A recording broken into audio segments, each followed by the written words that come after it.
A meeting of minds ahead of the Winter Olympics. China's President Xi backs his Russian counterpart in opposing the expansion of NATO. The Games open officially in Beijing amid Chinese pride and international controversy. Downing Street insists Boris Johnson is still in control after another Conservative MP calls on him to go and a fifth senior advisor resigns.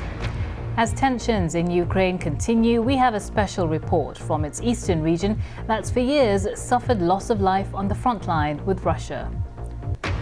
Emergency workers in Morocco are hopeful of reaching a 5-year-old boy who's been trapped for 4 days in a deep well. Queen Elizabeth marks her Platinum Jubilee, viewing some cards and gifts celebrating her 70 years as monarch. 2 Republican members of US Congress who have repeatedly condemned last year's storming of the Capitol building have been censured by their own party. Liz Cheney and Adam Kinzinger are involved in the official inquiry into the attack by Donald Trump supporters.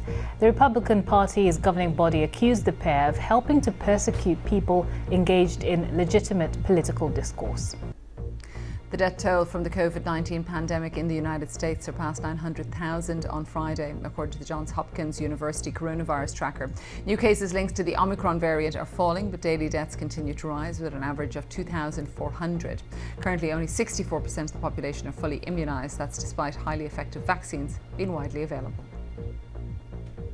5 people have been killed by an avalanche in the Austrian state of Tyrol. Rescuers say the victims were buried under snow near Spiss, close to the border with Switzerland. A 6th person, an injured woman, has been evacuated to hospital. The nationality of those involved isn't yet clear.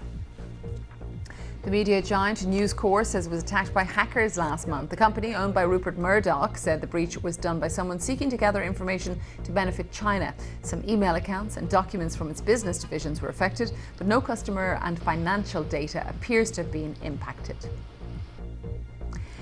France's fisheries minister has called for an inquiry. That's after a spillage of more than 100,000 dead fish off the country's Atlantic coast. So there's video footage that was filmed by environmental activists, and it shows a mass of corpses floating on the sea surface.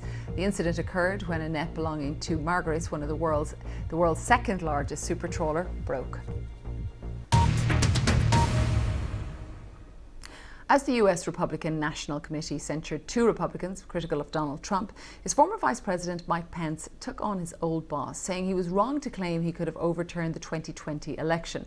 Mr. Pence said no one person could choose the president. President Trump is wrong.